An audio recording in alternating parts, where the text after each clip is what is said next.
1 Coríntios, capítulo 15, a partir do verso 12.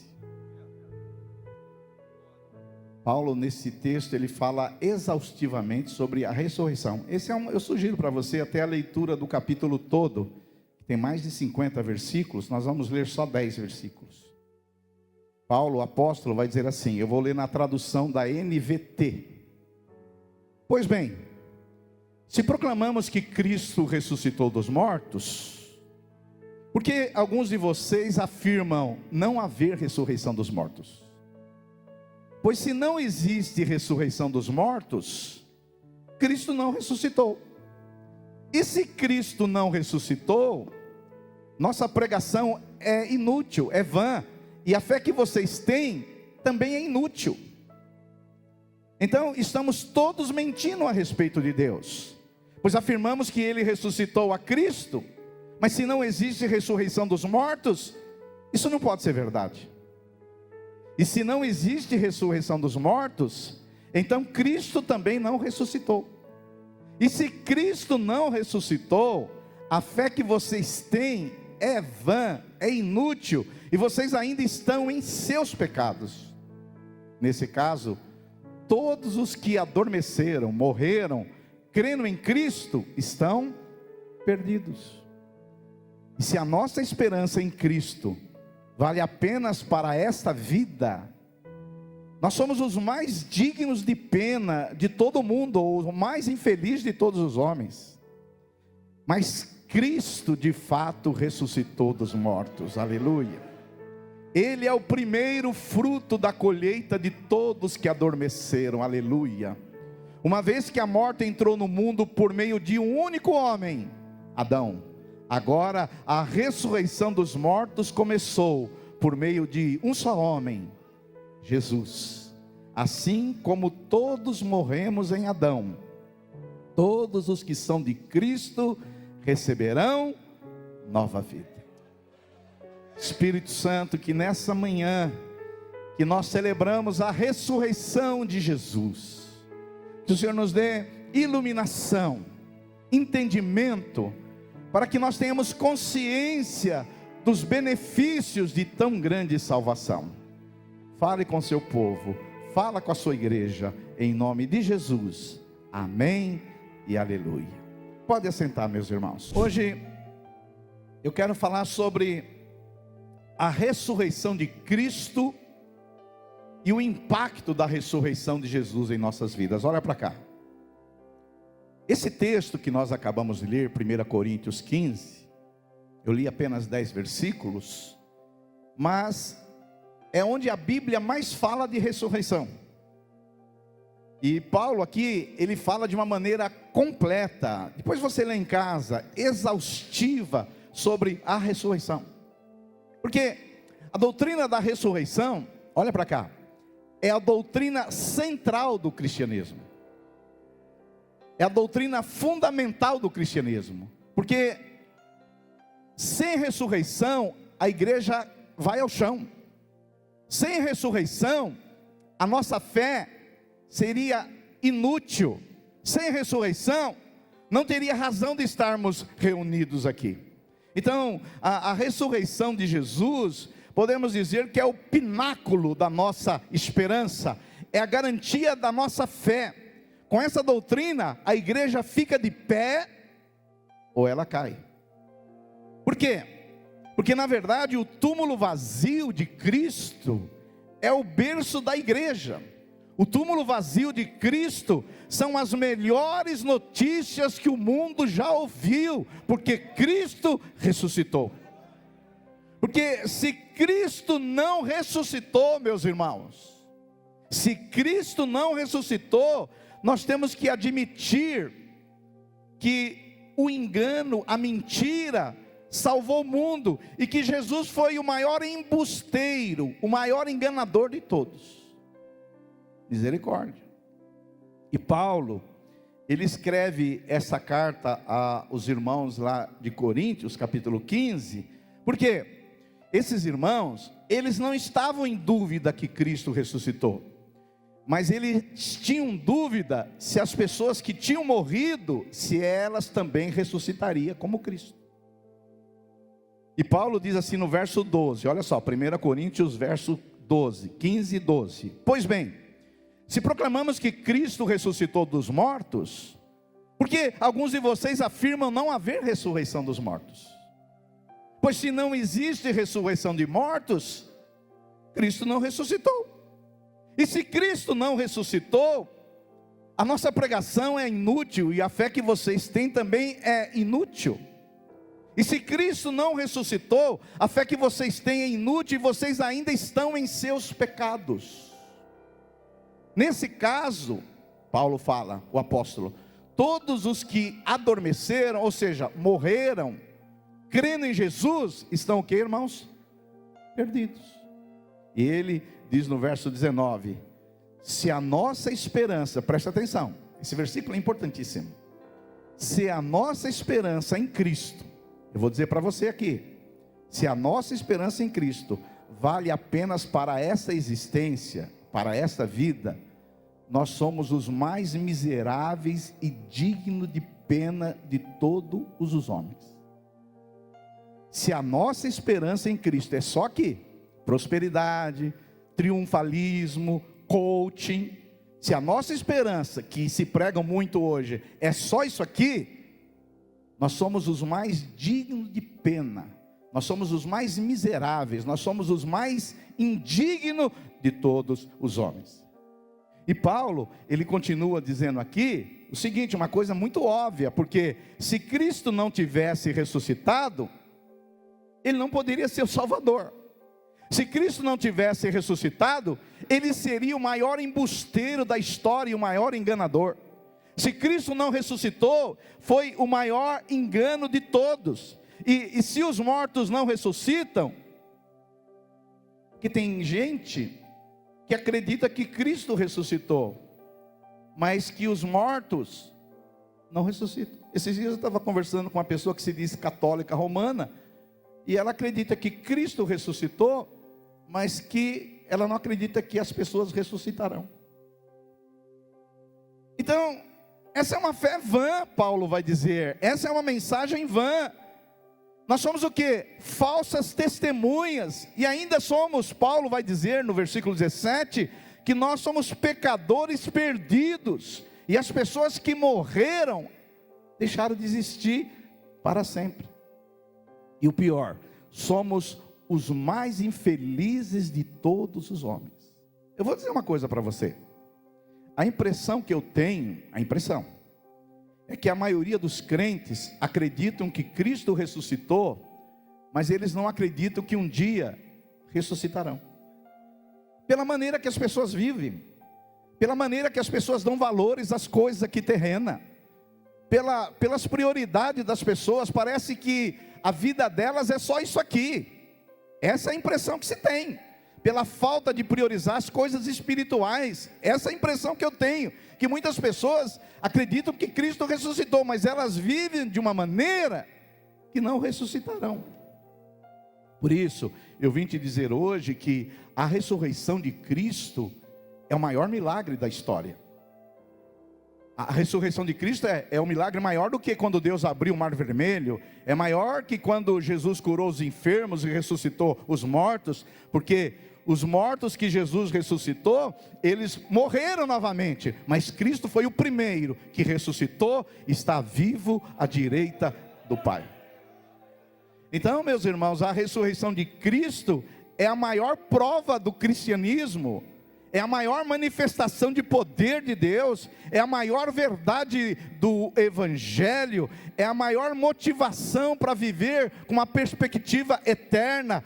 Cristo, Ele nos dá uma nova realidade, para a gente viver uma perspectiva da eternidade, e não apenas dessa existência.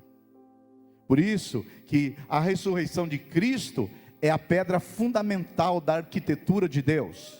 É o coroamento do sistema bíblico de milagres. A ressurreição nos salva do escárnio, do desprezo, da crucificação, da vergonha da cruz. E imprime o que a ressurreição?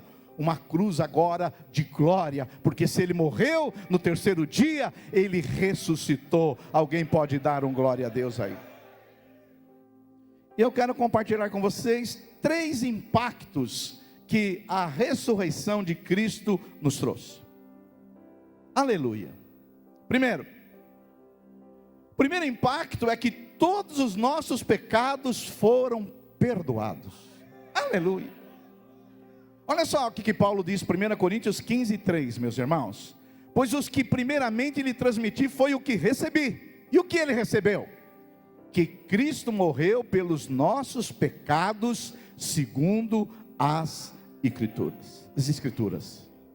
Paulo, aqui, ele fala que Cristo morreu pelos nossos pecados, foi sepultado e ressuscitou dentre os mortos, segundo as Escrituras. Ou seja, a ressurreição de Cristo, meus irmãos, é a garantia da sua obra expiatória, que foi plenamente eficaz e aceita pelo Pai. Ele morreu pelos nossos pecados e ressuscitou para a nossa justificação. Olha só, Romanos 4:25 diz assim: ele foi entregue à morte, pelo que, irmãos? Pelos nossos pecados, e ressuscitado para a nossa justificação.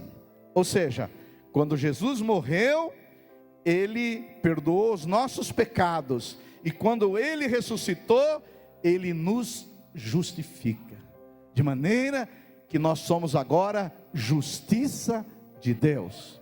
A Bíblia vai dizer em Coríntios que aquele que não conheceu o pecado, Jesus, ele se fez pecado por nós, para que nele nós fôssemos feitos o que? Justiça de Deus. Diga para o seu vizinho: em Cristo você é justiça de Deus.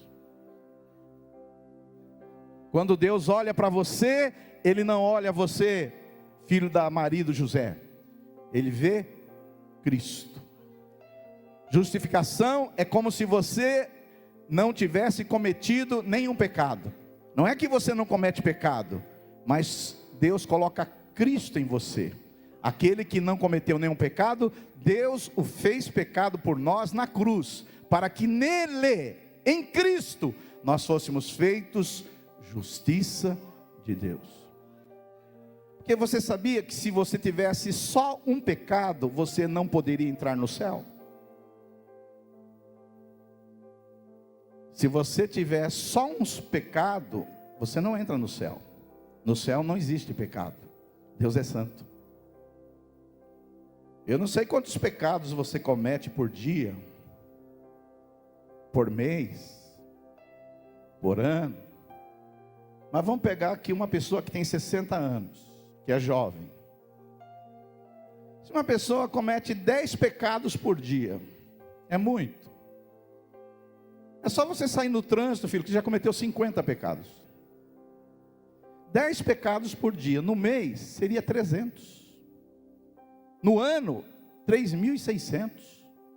60 anos, eu sou ruim em matemática, mas daria uns 200 mil pecados. 219 mil pecados. Isso que eu estou sendo bem generoso. 10 por dia. Os puritanos, que foi um movimento do século 17, eles diziam que quando você acorda, você já cometeu mais de 1000 pecados. Agora, um só pecado, você não entra no céu. Um só pecado. Se você tiver um só pecado, você não entra no céu. Mas sabe qual é a boa notícia? Cristo morreu pelos nossos pecados e ressuscitou para a nossa justificação. Nós fomos declarados justos diante de Deus. Dá um glória a Deus aí. Aleluia. Não é maravilhoso saber disso? Isso é motivo de dar glória a Deus, de celebrar a morte e principalmente a ressurreição de Jesus. Saber que Deus olha para as nossas vidas sem pecado. Isso é uma doutrina fundamental da fé cristã. O dia que você entender isso, você não vai viver mais atormentado como alguns crentes vivem.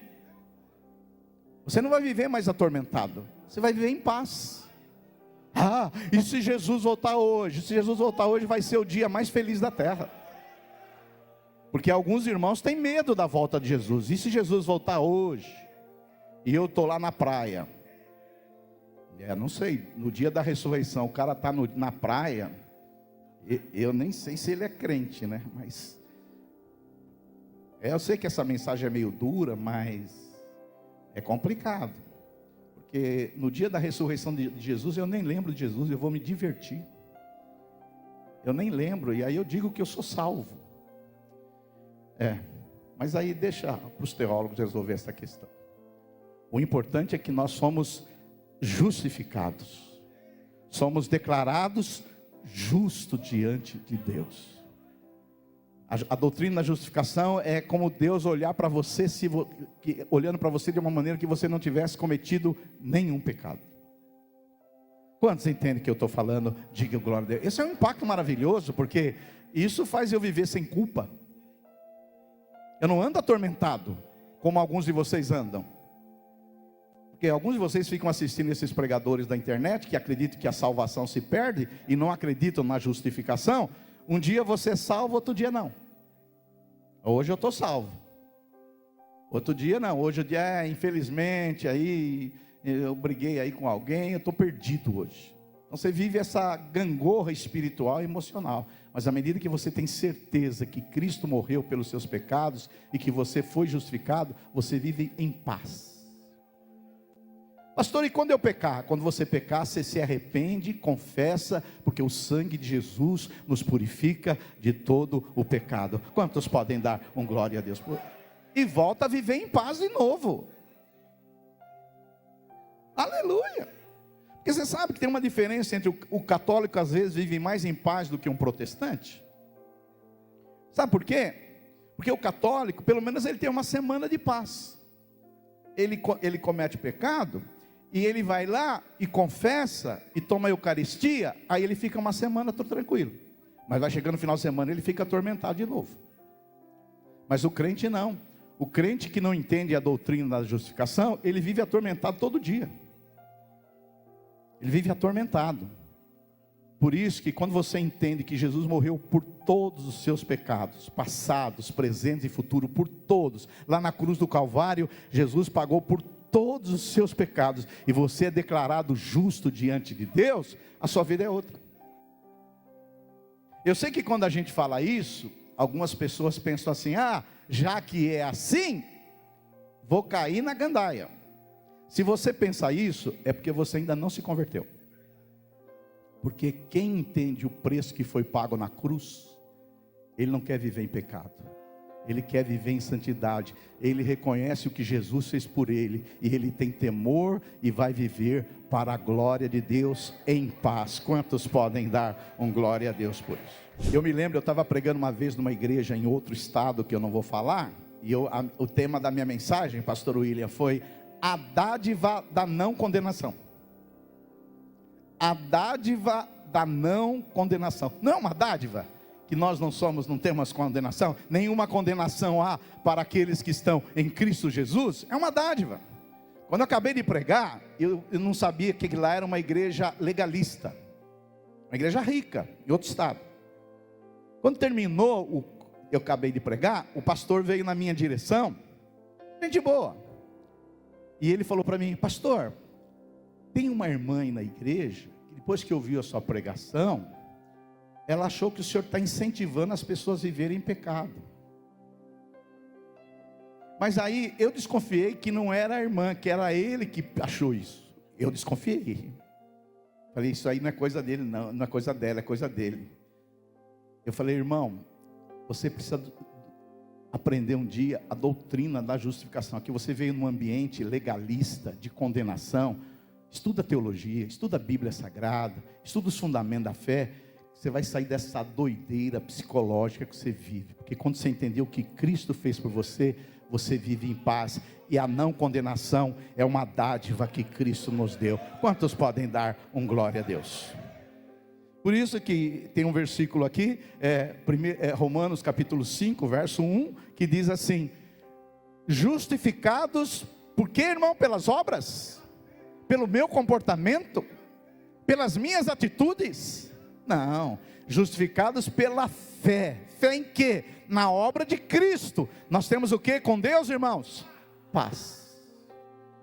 Paz com Deus por meio de nosso Senhor Jesus Cristo. Nós temos o que, irmãos? Paz. Você está com Deus? Você está em guerra com Deus? Hã? Eu estou em paz. Estou em paz. E quando você tem a paz com Deus, você tem a paz a paz de Deus. E quando você tem a paz de Deus, você vive em paz com os irmãos. Por isso, desconfie esses irmãos que brigam muito, os irmãos. Tem gente que briga muito. Eu falei, essa pessoa ainda não entendeu que nós estamos em paz com Deus. Eu vim dizer hoje para você, no dia da ressurreição, que nós estamos em paz. Estou em paz. Estou em paz com Deus. Independente de qualquer coisa aconteça, estou em paz. Essa celebra a nossa justificação. Amém? Quantos estão comigo aí? Digam glória a Deus. O segundo impacto da ressurreição de Cristo em nossas vidas é que a nossa fé é uma fé fundamentada e consistente. 1 Coríntios 15, verso 17 vai dizer assim: e se Cristo não ressuscitou, inútil é a fé que vocês têm, e ainda estão em seus pecados. Nesse caso também os que dormiram em Cristo estão o que, irmãos? Perdidos. Olha o verso 20. Mas de fato Cristo ressuscitou dentre os mortos, sendo Ele as primícias entre aqueles que dormiram, visto que a morte veio por meio de um homem só, também a ressurreição dos mortos veio por meio de um só homem, Jesus. Então, o segundo impacto, meus irmãos, da ressurreição de Jesus na nossa vida, é que nós temos uma fé consistente. E essa fé que nós temos consistente, ela é baseada em 3 fundamentos. Primeiro, bíblica, histórica e existencial. Olha só, bíblica, olha só, 1 Coríntios 15, 3. Cristo morreu e ressuscitou segundo as Escrituras. A nossa base de fé não é o que nós sentimos. A nossa base de fé é a Bíblia Sagrada, é as Escrituras. Então, Paulo vai dizer que Cristo morreu e ressuscitou segundo as Escrituras, a Bíblia Sagrada, a Palavra de Deus. Por isso que você vai ver a ressurreição de Jesus no Evangelho de Mateus, no Evangelho de Marcos, no Evangelho de Lucas, no Evangelho de João, em Atos, nas Epístolas. Você vai ver ali sobre o que? A ressurreição de Jesus. No Antigo Testamento apontava para quê? Que Jesus viria, o Messias viria, ele morreria, mas ele ressuscitaria no terceiro dia. Diga glória a Deus. Por isso que nós somos uma igreja cristã, mas de origem reformada, porque acreditamos no quê? Nas Escrituras. É a nossa base de fé e prática. Porque se você for estudar muitas religiões, a base de fé deles é inconsistente. Se você estudar o islamismo, o hinduísmo, o confucionismo e outros ismos que tem por aí, você vai estudar a base de fé deles, não tem consistência. Mas a nossa base da ressurreição de Jesus é base na Bíblia Sagrada, ou seja, nas Escrituras Sagradas. Em segundo lugar, a nossa base também é uma base histórica. Por quê? Olha só o verso 5 de 1 Coríntios 15. Porque Jesus apareceu também a outras pessoas. Jesus morreu e ressuscitou e apareceu a Cefas. Cefas é o apóstolo Pedro. E depois aos 12. Verso 6. Depois foi visto por quantos irmãos? Por mais de 500 irmãos de uma só vez, dos quais a maioria sobrevive até agora, porém alguns já dormem. Ou seja, Cristo morreu, ressuscitou, apareceu a Pedro, apareceu aos 12, apareceu a mais de 500 irmãos. O Cristo ressurreto apareceu a mais de 500 irmãos. Se Jesus não tivesse ressuscitado, era simples. Era só os romanos encontrarem o corpo de Cristo e fazerem uma procissão por Jerusalém. Olha, esse Cristo que eles estão pregando que ressuscitou, olha só o corpo dele. Mas eles nunca encontraram o corpo de Cristo. Por que não encontraram? Porque ele ressuscitou. E a Bíblia Sagrada está dizendo que além dos apóstolos, apareceram também, Jesus apareceu para mais de 500 irmãos. Paulo está dizendo isso, que ele apareceu ressurreto, glorificado, para mais de 500 irmãos. Se ele não tivesse aparecido, era simples, esses 500 irmãos poderiam dizer assim: eu não vi não, mas ninguém disse. E a Bíblia Sagrada diz aí no verso 7, meus irmãos, depois foi visto por Tiago, mais tarde por todos os apóstolos. E Paulo vai dizer no final, verso 8, e afinal, depois de todos foi visto também por mim, como por um nascido fora de tempo. Então Jesus, ele ressuscitou, e nós temos provas bíblicas, provas históricas. Apareceu Pedro, apareceu para os 12, apareceu para 500 irmãos, apareceu para Tiago, apareceu para Paulo. Jesus apareceu ressurreto. E se nós temos uma base bíblica para acreditarmos e uma base histórica, nós temos também uma base existencial, porque a Bíblia vai falar que esses homens que pregavam a ressurreição de Jesus, Pedro e os demais apóstolos, eles morreram por causa de Jesus. Você acha que pessoas vão morrer por causa de uma mentira? Por causa de um engano? Pessoas morreram por causa de Jesus. Esses homens antes da morte de Jesus, que eram medrosos, ficaram escondidos após a crucificação. Depois da ressurreição, viram o poder da ressurreição na vida deles. Eles corajosos proclamavam que Jesus ressuscitou. Diga um glória a Deus. Então um outro impacto que causa a ressurreição de Jesus na nossa vida, é que nós temos uma fé sólida. Uma fé baseada na Bíblia, em fatos históricos, em fatos existenciais. E quero colocar você agora nessa história aqui. O fato de você estar aqui hoje, adorando a Jesus, servindo a Jesus, é mais uma prova existencial que Jesus está vivo. Passaram-se 2000 anos, e você está aqui dizendo que esse Jesus que morreu, ele ressuscitou, está à direita do Pai, e adoramos o seu nome. Diga um glória a Deus aí, aleluia.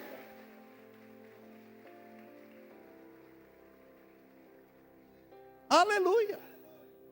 E por último, para a gente participar da ceia, se o primeiro impacto foi o perdão dos pecados, o segundo impacto foi termos uma fé sólida e consistente, o terceiro é o melhor de todos. O terceiro impacto da morte de Cristo em nossas vidas é que os que morrem em Cristo estão vivos e ressuscitarão com o corpo glorificado. Aleluia. A Bíblia Sagrada vai dizer lá em 1 Coríntios 15, verso 52, no momento, num abrir e fechar de olhos, ao som da última trombeta, quando Jesus voltar, os que estão mortos ressuscitarão, e os que estiverem vivos serão transformados.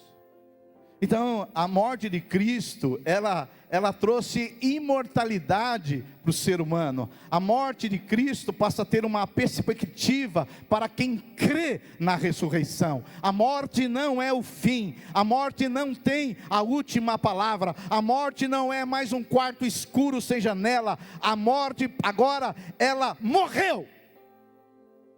Quando Jesus ressuscita, é o dia que a morte morreu. Um dia a morte morreu. Isso vai acontecer plenamente quando? Na volta de Jesus.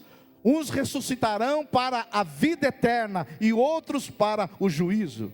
Por isso que lá em 1 Tessalonicenses capítulo 4, verso 13, meus irmãos, diz assim: não queremos, irmãos, que sejais ignorantes com respeito aos que dormem, aos que morreram, para que não vos entristecerdes como os demais, que não têm esperança. Pois se cremos que Jesus morreu e ressuscitou, assim também Deus, mediante Jesus, trará em sua companhia os que dormem. Porquanto o Senhor mesmo, dada a sua palavra de ordem, ouvida a voz do arcanjo e ressoado a trombeta de Deus, descerá dos céus, e os mortos em Cristo ressuscitarão primeiro. Depois nós, os vivos, os que ficarmos, seremos arrebatados juntamente com eles, entre as nuvens, para o encontro do Senhor nos ares, e assim estaremos para sempre com o Senhor. A morte de Cristo, ela trouxe imortalidade. A morte de Cristo trouxe vida. A morte de Cristo trouxe uma viva esperança. Nós temos hoje um Salvador, intercessor. Um dia seremos semelhantes a Jesus, seremos vivificados, viveremos na sua plenitude, receberemos uma vida completa e viveremos para sempre em nome de Jesus Cristo.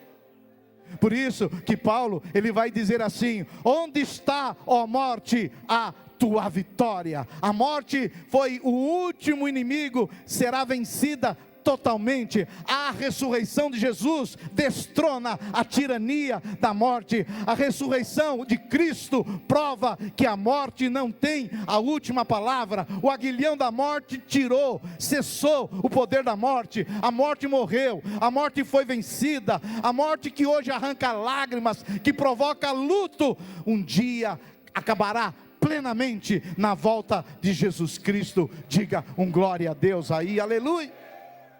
Aleluia, aleluia.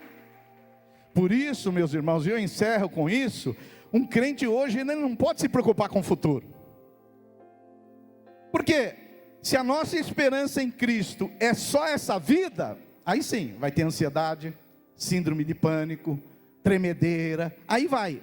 Porque a esperança é só nessa vida. E Paulo vai dizer que nós como cristãos, nós temos que viver com uma perspectiva da eternidade. Nós não vamos viver apenas 90, 100, 120 anos, nós vamos viver para sempre.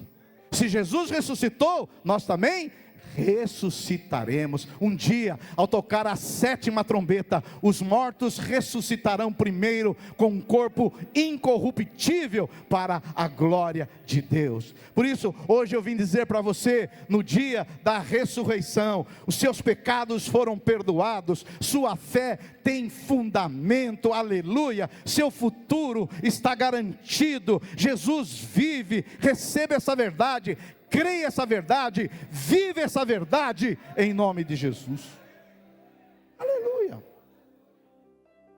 E eu encerro com algumas aplicações práticas. Primeira, quando você vive com perspectiva na ressurreição,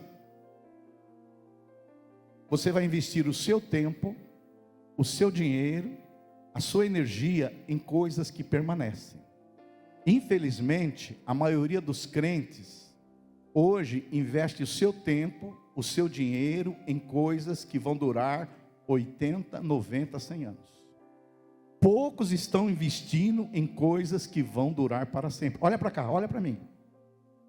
Estou dizendo sério para você isso aqui. Se você crê que você vai viver eternamente, por que você está investindo todo o seu tempo, toda a sua energia, todos os seus recursos, todos os seus talentos para essa vida só? Tem uma perspectiva da eternidade. Outra lição prática. Quem crê que Jesus ressuscitou e que ressuscitará, ele enfrenta as dores, as tribulações, as provações com coragem. Enfrenta a enfermidade com coragem, porque ainda que aconteça o pior, ele vai ressuscitar no último dia. Quem crê na ressurreição, ele tem força para consolar os enlutados, proclamar que o túmulo não é a última palavra. O túmulo não é a última palavra. Por isso eu encerro dizendo uma coisa para você. Se eu morrer antes de todos vocês, e vocês me virem num caixão, e alguém dizer, olha, o Silvio Galli morrer, você repreende na hora. Você fala, o Silvio Galli não morreu. Aqui está apenas o corpo dele. Ele está com o Senhor e ele ressuscitará no último dia. Diga glória a Deus. Fica de pé no seu lugar, em nome de Jesus.